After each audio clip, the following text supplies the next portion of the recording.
putus asa tak berarti, jalan dengan tanpa harapan,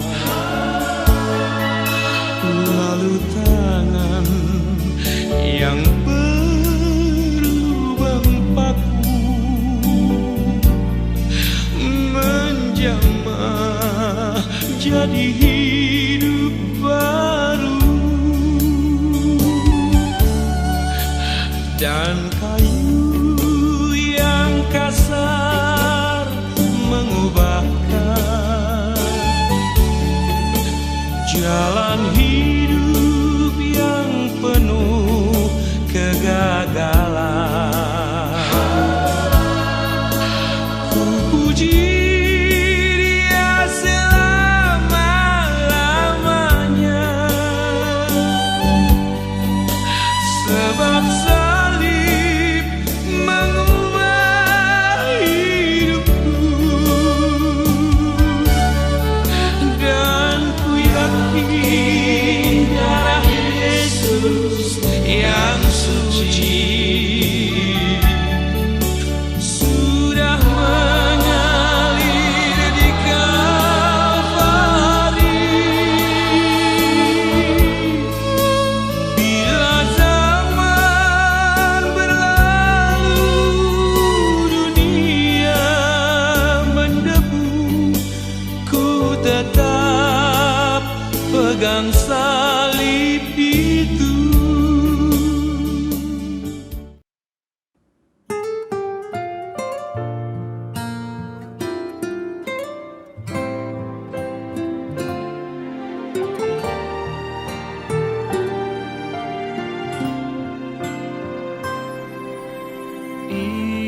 Ingat, Tuhan itu setia, belas kasih Tuhan tak pernah berubah.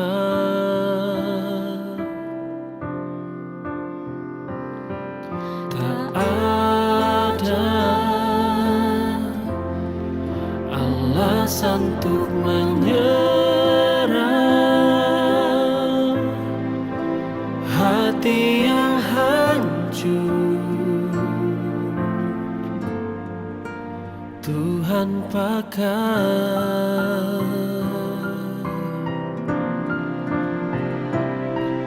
Berikan ku hati seperti Hana, yang bertahan di dalam air mata. Tuhan ingat, Tuhan angkat, belas kasih Tuhan nyata. Berikan ku hati seperti Daud, yang remuk hati di hadapan Tuhan. Tuhan lihat, Tuhan angkat, belas kasih Tuhan besar bagi kita.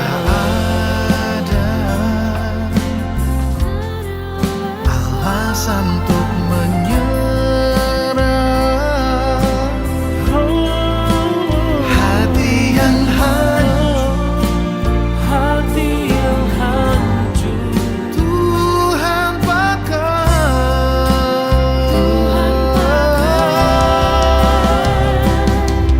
Berikan ku hati seperti Hana, yang bertahan di dalam air mata. Tuhan ingat, Tuhan angkat, belas kasih Tuhan nyata. Berikan ku hati seperti Daud, yang remuk hati di hadapan Tuhan. Tuhan lihat,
kasih Tuhan nyata bagi kita.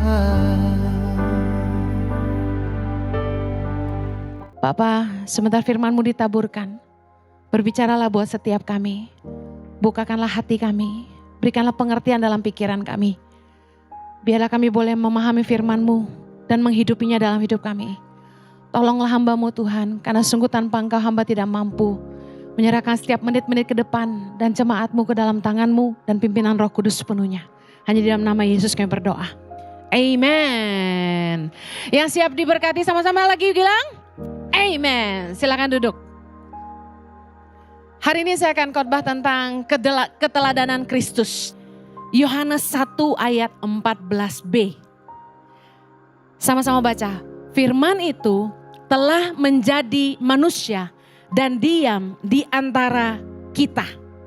Kelahiran Kristus adalah cara Allah menyatakan dirinya, pribadinya bagi umat manusia. Saya percaya kalau Yesus tidak pernah lahir, kita tidak punya bayangan seperti apakah Allah dan seperti apakah yang Dia inginkan dari kita. Kita ini percaya karena iman, bukan karena melihat. Kita percaya kepada Tuhan dengan iman, karena kita tidak bisa lihat. Tapi berbahagialah mereka yang melihat Kristus ketika Dia hidup di dunia sebagai manusia. Anda perlu tahu bahwa kelahiran Kristus merupakan cara Allah menyatakan pribadinya bagi umat manusia. Nah, saya sangat bersyukur bahwa Yesus pernah tinggal di antara manusia. Dan kisah hidupnya tercatat di Alkitab. Sehingga dalam hidup kita hari ini, kita punya teladan. Kita bisa belajar tentang kehidupan Kristus dan kita bisa meneladaninya dalam hidup kita. Amen. Dalam hidup kita ini, dalam perjuangan hidup, dalam mengerjakan visi yang dari Tuhan, kita perlu teladan. Kita perlu punya figur yang bisa kita teladani. Siapa teladan hidup Anda? Saya bersyukur di dalam hidup saya, dalam mengerjakan panggilan saya pernah melihat figur-figur yang jadi teladan. Saya pernah membaca buku tentang Mother Teresa. Saya pernah nonton filmnya tentang bagaimana dia memberikan hidupnya bagi orang-orang yang sangat membutuhkan di India. Dan bahkan saya bersyukur oleh anugerah Tuhan saya pernah ke Kalkuta, di tempat di mana Mother Teresa pernah tinggal dan melihat tempat tinggalnya, melihat yayasannya di mana dia menolong banyak anak-anak cacat, menolong banyak anak orang-orang miskin dan membaca tulisan-tulisannya. Dan beliau sangat menginspirasi saya. Saya tidak pernah menyangka bahwa panggilan hidup saya menyerupai apa yang Mother Teresa pernah kerjakan. Saya tidak pernah menyangka bahwa ada kemiripan dalam panggilan Tuhan. Lalu ketika saya punya visi dari Tuhan untuk melahirkan 1000 pemimpin bagi Indonesia. Waktu itu Pak Ahok menjabat sebagai gubernur untuk Jakarta. Dan Pak Jokowi menjabat sebagai presiden. Baru menjabat sebagai presiden. Saya jujur terpukau melihat bagaimana Pak Jokowi sebagai presiden bisa punya cara yang begitu unik. Belusukan, pergi ke bawah, dan statement pertama saya ingat yang beliau buat adalah revolusi mental. Karena sesungguhnya perubahan cara pikir yang mengubah cara hidup. Makanya firman Tuhan berkata, berubahlah oleh pembaharuan akal budimu. Kita hanya bisa berubah kalau cara pikir kita berubah. Jadi teori beliau cukup alkitabiah. Kemudian waktu saya lihat Pak Ahok memimpin Jakarta, baru sekali itu saya peduli sama kota Jakarta. Karena ternyata ada seorang pemimpin yang bisa begitu menginspirasi warganya untuk melihat Jakarta berubah. Saya jadi lebih aware untuk tidak buang sampah sembarangan. Karena ada yang mengupayakan supaya Jakarta nggak banjir. Mama saya tinggal di Green Garden. Nah, saya sering sekali naik tol, turun di Angke. Nah, itu melewati Kali Jodoh ya namanya. Di situ dulu saya hafal itu rumah-rumah bordir di sepanjang kali itu ya. Tempat maksiat. Jangan saya bilang gini terus jemaat pergi cari ya. Nah, waktu Pak Ahok menjabat, dirubahlah tempat itu menjadi sangat bagus. Menjadi tempat bermain, tempat rekreasi, jadi taman hiburan buat banyak anak-anak dan keluarga. Bukan lagi tempat yang menyeramkan. Saya lagi nggak promosi soal tokoh-tokoh ini, tapi menurut saya apa yang mereka lakukan memberi inspirasi buat saya untuk melahirkan pemimpin-pemimpin yang berintegritas, yang cerdas, yang takut akan Tuhan dan mencintai rakyat.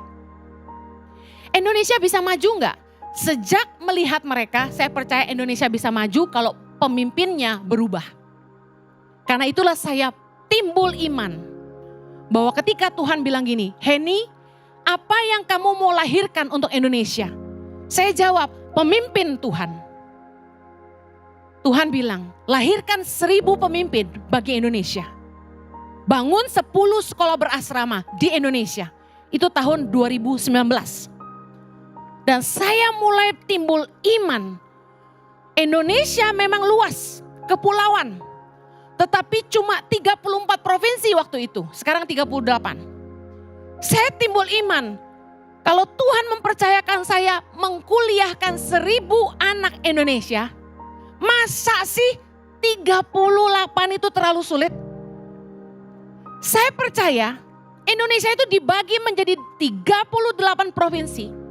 Dan cuma membutuhkan 38 pemimpin yang cerdas, berintegritas, takut akan Tuhan dan mencintai rakyat untuk memajukan Indonesia. Katakan amin. Saya sangat percaya itu. Tapi berangkat dari iman yang saya punya inspirasi. Terlepas dari kesalahan-kesalahan yang mereka lakukan, saya tidak suka menghakimi orang, saya suka belajar dari orang. Kalau kita makan ikan, ambil dagingnya, buang tulangnya.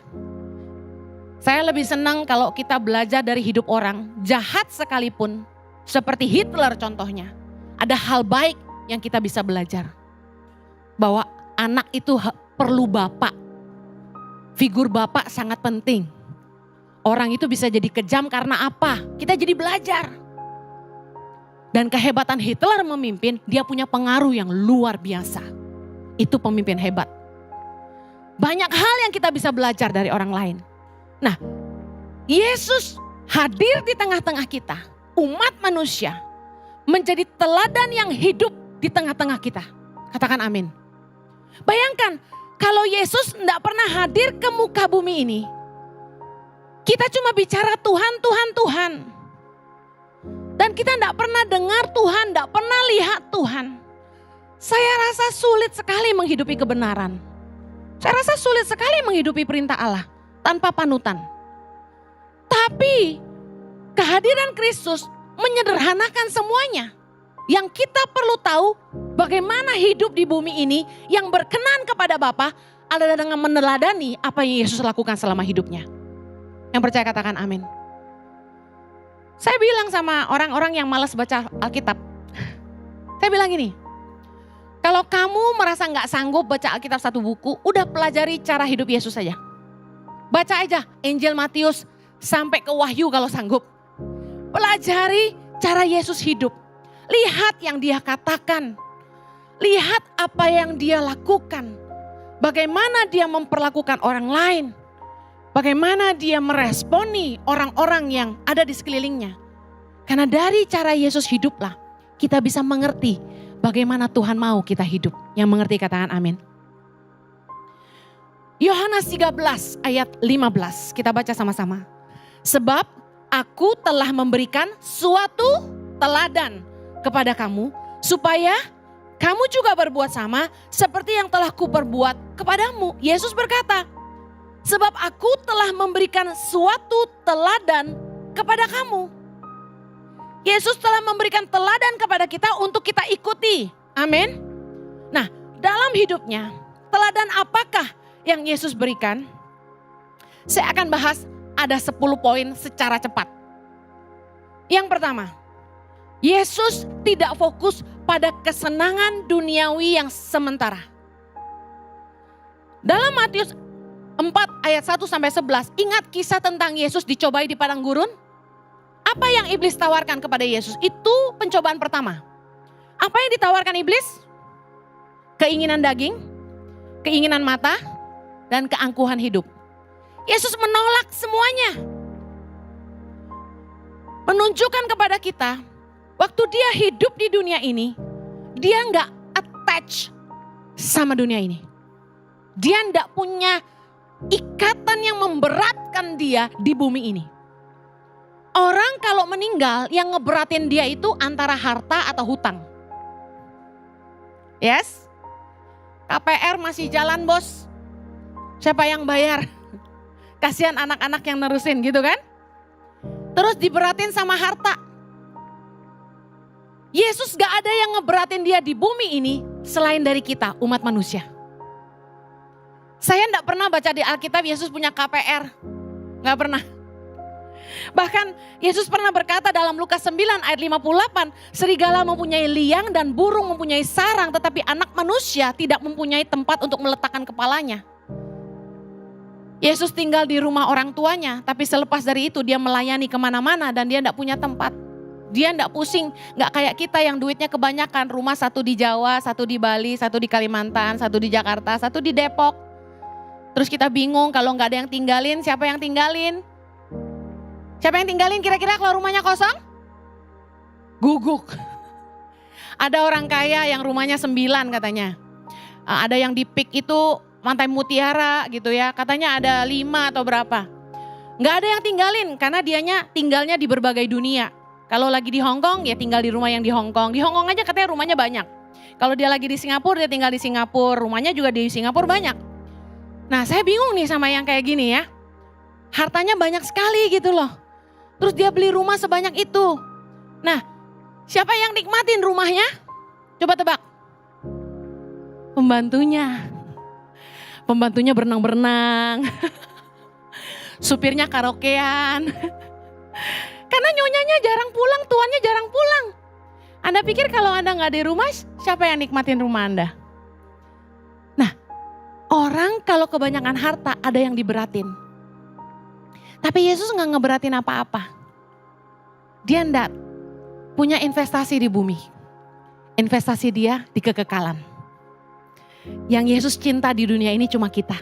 Katakan Yesus cinta saya. Bicara apa sama kita? Boleh menikmati hidup. Karena Yohanes 10 ayat 10 berkata dalam bahasa Inggris, I came so that you can have life and enjoy life.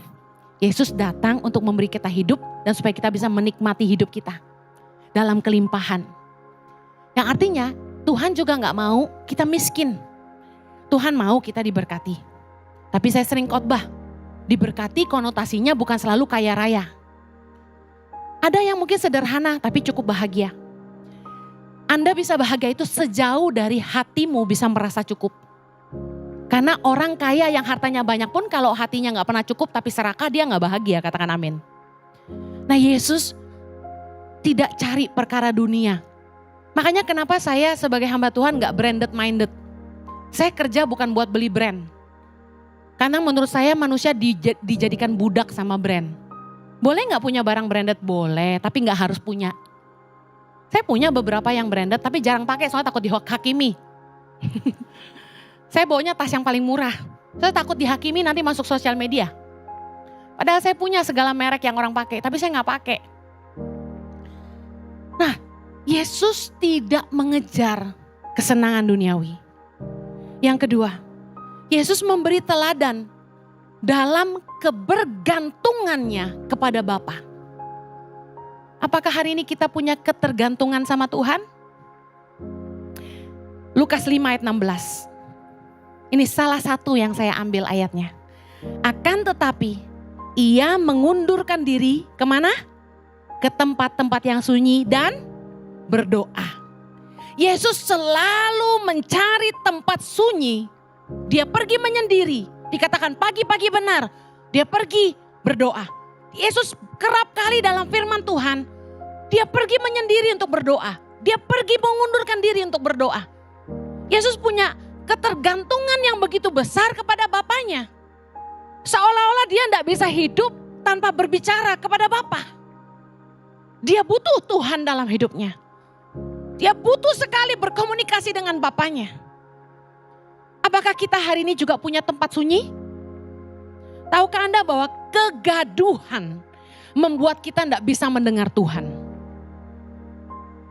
Kegaduhan membuat kita tidak bisa mendengar Tuhan.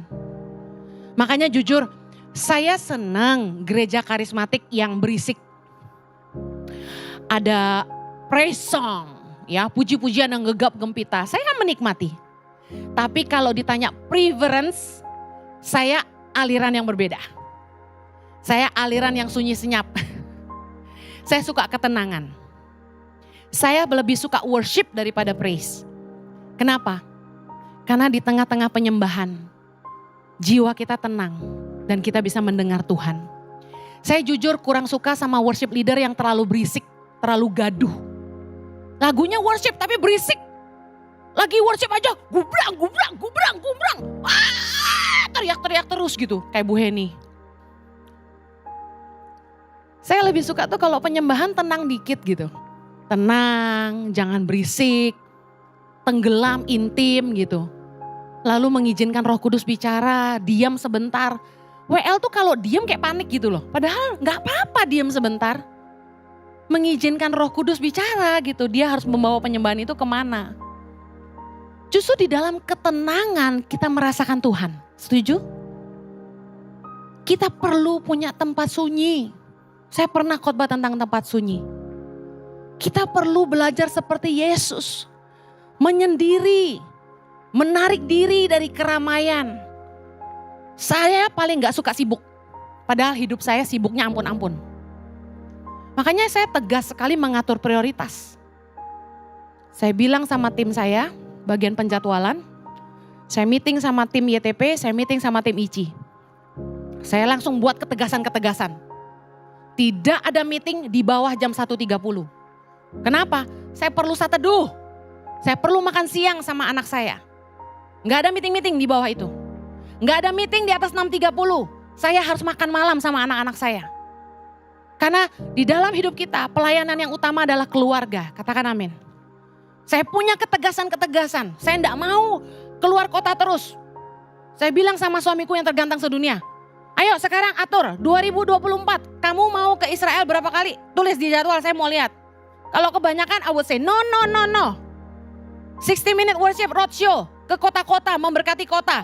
Itu kan fundraising juga buat Tangan Pengharapan. Mau ke berapa kota? Catat dulu. Nah ini saya mau, yang ini gak mau. Saya harus buat ketegasan. Kalau enggak, saya gak punya waktu untuk merenung firman. Kalau saya diperes terus, oh biar orang nyumbang ke Tangan Pengharapan. Herannya nih loh, kenapa sih mesti ketemu saya? Ketemu Tuhan lebih penting. Kalau orang mau nabur buat Tangan Pengharapan, tuluslah. Tangan kanan memberi, tangan kiri gak usah tahu. Herannya kalau saya gak mau nemuin, orang juga gak mau ngasih gitu loh beberapa. Harus ada Bu Heninya baru dikasih. Disimpan dulu, Bu Heninya datang gak? Gitu. Lah kalau saya harus ketemu semua orang, kasihan dong saya. Jemaat juga, masih ada yang datengin saya. Saya mau konseling sama Bu Heni. Tolong jangan konseling sama aku lagi. Ada tim counselors yang lebih diurapi daripada saya. Mereka sekolahnya konseling. Pekerjaan saya ini gak bisa diganti mereka. Kan gak ada yang bisa gantiin saya khotbah tuh. Ya kan, selain kita ngundang-undang pembicara sementara ini.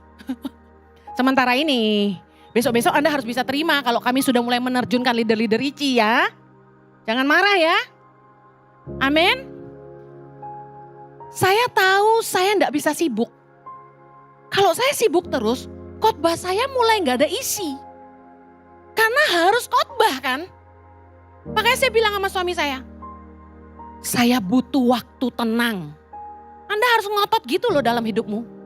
I need quiet time. Why? Menunjukkan ketergantunganmu sama Tuhan. Tanpa punya waktu dengan Tuhan, kita gak punya kekuatan. Jadi pemimpin, berat tanggung jawabnya. menggembalakan domba-domba. Tanggung jawabnya besar, gak bisa sembarangan. Kita butuh kekuatan Tuhan dan hikmat Tuhan. Amen. Ayo jangan terlalu sibuk, katakan kanan kirimu jangan sok sibuk kamu. Kamu butuh Tuhan. Amin. Yang ketiga, teladan Yesus. Dia memberi teladan dalam cintanya akan rumah Tuhan. Yesus tuh suka berada di rumah Tuhan. Di bait Allah. Yohanes 2 ayat 17.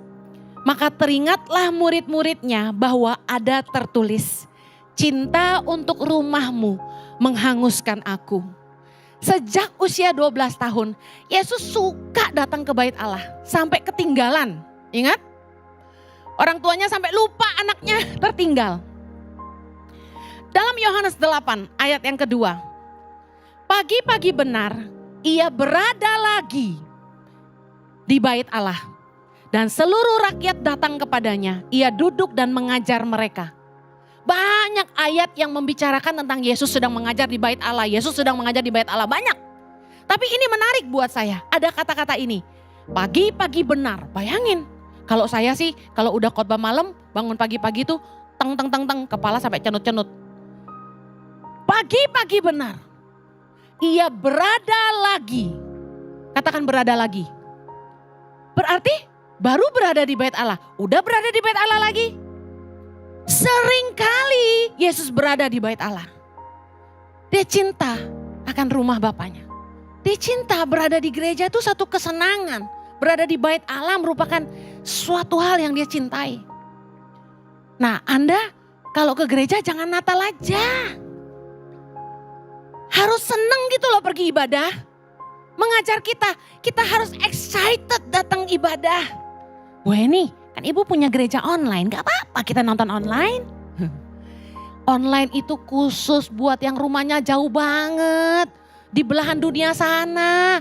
Yang gak bisa datang ke ICI di Jakarta, di Kelapa Gading. Tapi yang masih bisa ditempuh, datanglah. Jangan cuma hari Natal aja. Kristen Natal tuh sebutannya apa? Kristal. Kristen Natal. Ya, di sini ada kristal, angkat tangan. Enggak, di sana sini banyak, di sini enggak ya. Yesus senang berada di bait Allah. Anda senang enggak berada di bait Allah? Kata firman Tuhan, lebih baik 1 hari di pelataranmu daripada 1000 hari di tempat lain. Ke gereja tuh menyenangkan gitu loh. Kita menikmati hadirat Tuhan. Menikmati berada di tempat di mana rohani kita dibangun. Di luar gereja ini yang dibangun tuh daging melulu. Nasi bebek, nasi padang, bakmi amoy, bakmi amaman gitu kan. Semua. Tapi di gerejalah tempat di mana jiwamu dan rohmu dipulihkan. Katakan amin. Yang keempat, Yesus memberi teladan dalam kasihnya yang sangat besar dan kepeduliannya kepada sesama. Jesus was the man of compassion. He cares for people. Do you care for people? Markus 8 ayat kedua. Satu kali ribuan orang mengikuti dia dan ingin mendengarkan pengajarannya. Dan ketika Yesus melihat mereka, dia berkata ini. Hatiku tergerak oleh belas kasihan kepada orang banyak ini. Sudah 3 hari mereka mengikuti aku dan mereka tidak mempunyai makanan. Yesus itu mikirin orang lain. He cares for people. Anda tahu di Alkitab kalau Anda search di Alkitab Sabda, ketik kata hatiku penuh belas kasihan keluar banyak banget. Yesus itu bolak-balik melihat jemaat, dia penuh belas kasihan. Dia penuh dengan kasih. Dia begitu peduli sama orang. Banyak orang Kristen yang gak peduli sama orang.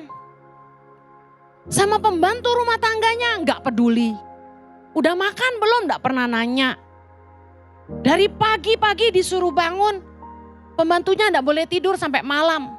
Masih dia mau tidur, pembantunya harus mijitin betisnya. Bayangin. Ada yang di sini begitu? Gak ada, semua baik. Ya. Yesus itu mikirin orang lain.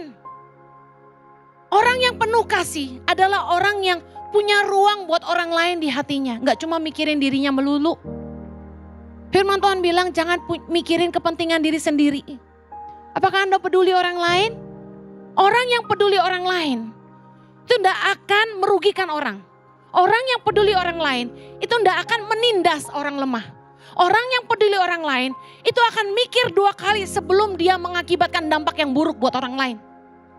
Kalau Anda orang yang memandang rendah orang lemah, memandang muka, kalau nggak Chinese Anda nggak baik. Saya kasih tahu, Anda tidak seperti Yesus. Yesus adalah sosok yang tidak memandang muka. Dia tidak pernah merendahkan orang. Yesus sayang sama sesamanya. Mana ada pendeta KKR terus kepo gitu. Ini kalian bikin KKR, jemaat dikasih makan gak? Mikir gitu, jemaat lapar. Cuma tangan pengharapan katanya yang kasih makan orang gratis. Kemarin di drama dibilang gitu. Tapi true, saya paling gak mau di kampung dibikinin KKR. Karena bolak-balik dulu waktu saya sering ke NTT. Kita bikin ibadah Paskah di lapangan terbuka, ribuan masyarakat datang. Mereka datang tuh jalan kaki 4 jam, 6 jam, 5 jam, 8 jam. Jalan kaki loh. Sampai ke tempat KKR itu sudah malam sekali. Yang paling gemes itu, kalau orang yang ngadain KKR itu cuma bagi-bagi Indomie. Saya bilang, gak mau kalau seperti itu. Orang datang kamu harus kasih makan. Mereka pulang jalan jauh. Bisa gak belajar kayak Yesus, peduli sama orang, mikirin orang gitu loh. Jangan perintah-perintahin pembantumu kerja. Tapi kamu cuma kasih dia makan beras berok, beras jelek. Indomie pun dibedain. Kalau saya mau makan apa, orang di rumah makan apa. Jangan pelit. Orang pelit gendut sendiri. Kalau saya bagi-bagi, jadi gak gendut banget. Ayo belajar sama Yesus. Jadilah orang yang peduli orang lain gitu loh. Anak-anakmu dari kecil harus dididik peduli sama orang, sayang sama orang seperti Yesus. Amin. Jangan jahat sama orang, harus sayang sama orang. Jangan mentang-mentang mereka miskin, mentang-mentang kulitnya lebih hitam, rambutnya keriting, gak kayak kamu. Terus kita gak sayang gitu. Jangan gitu. Satu hari nanti kita ketemu Tuhan di sorga. Yesus bilang dalam Matius 25, apa saja yang kamu lakukan kepada saudaramu yang paling hina, kamu lakukan buat aku. Kenapa saya sayang sama orang-orang miskin?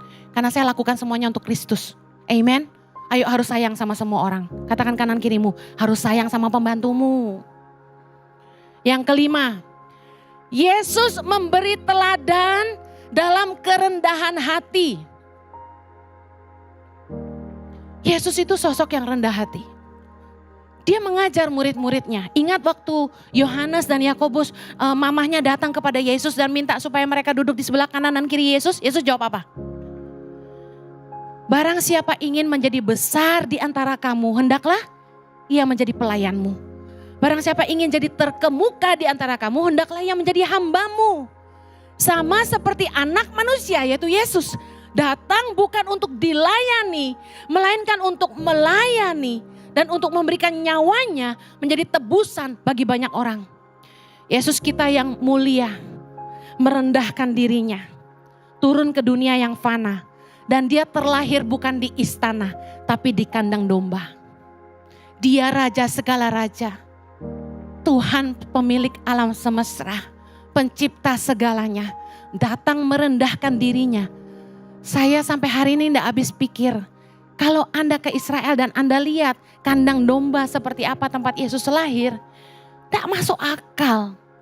Para gembala-gembala di padang menemukan Yesus itu tinggal di salah satu goa. Karena gembala-gembala di padang itu tinggalnya di goa. Goanya kotor, gelap. Para gembala tidur bersama ternak-ternaknya. Dan disitulah Yesus juga dibaringkan, bayangkan. Apa nggak ada tempat yang lebih bagus? Saya pikir Yesus kenapa pilih kesederhanaan yang begitu ekstrim. Karena ternyata Yesus ingin mengajarkan sebuah keteladanan kepada kita. Bahwa kita harus belajar punya kerendahan hati. Jangan selalu ingin yang tinggi-tinggi. Maunya dilayani. Maunya mewah gitu. Saya belajar dari Yesus. Makanya kami kalau melayani kemana-mana. Ya enggak ada hotel enggak apa-apa. Tinggal aja di rumah masyarakat.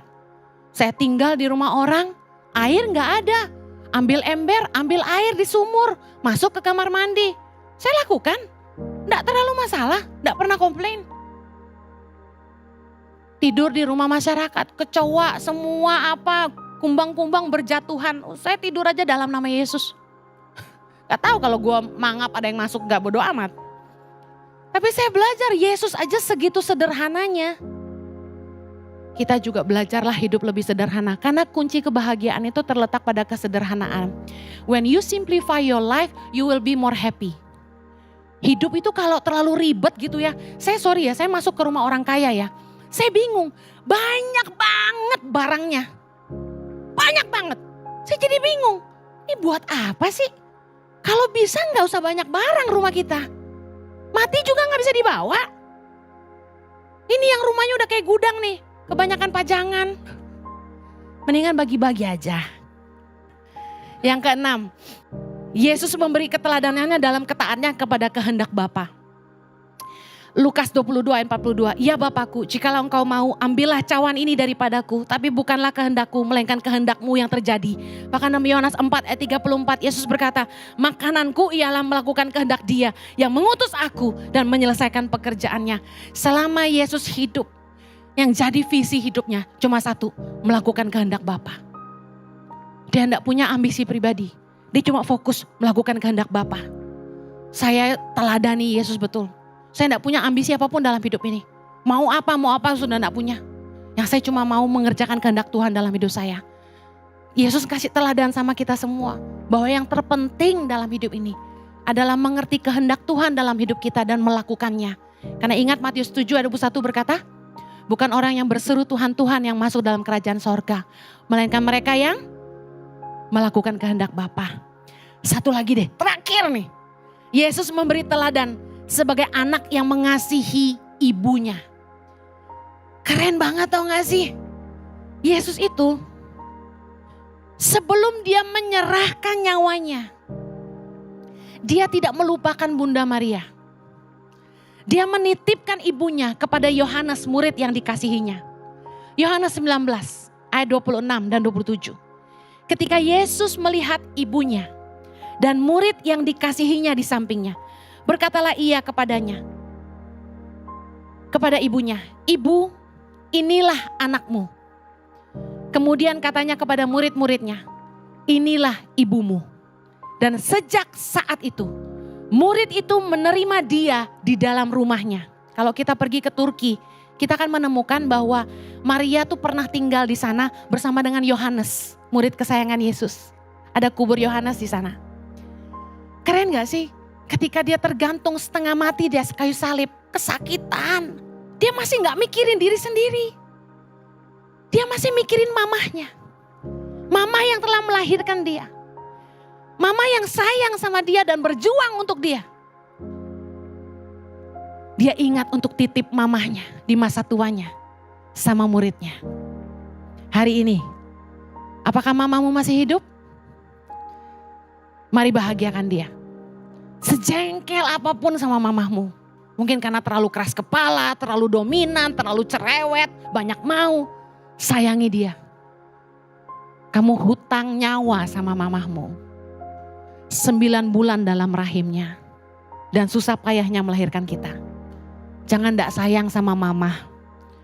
Kalau ada anak yang merasa, mamahku ndak setuju aku pacaran sama si A, si B. Dengar. Orang tua itu mau yang terbaik buat kamu. Gak ada yang lebih sayang kamu daripada orang yang melahirkan kamu. Saya kasih tahu, saya yakin-yakinnya. Seorang mama lebih sayang anak daripada papahnya. Karena dia yang melahirkan mereka. Jangan gak menghormati ibumu. Amen. Sesebel-sebelnya. Yuk kasihi orang tua. Yesus memberi teladan. Dia mengampuni semua orang yang bersalah. Dan dia mati buat kita semua. Mari kita pun lakukan yang sama. Ampuni semua orang yang bersalah dalam hidup kita. Saya berdoa kasih Tuhan memampukan kita semua.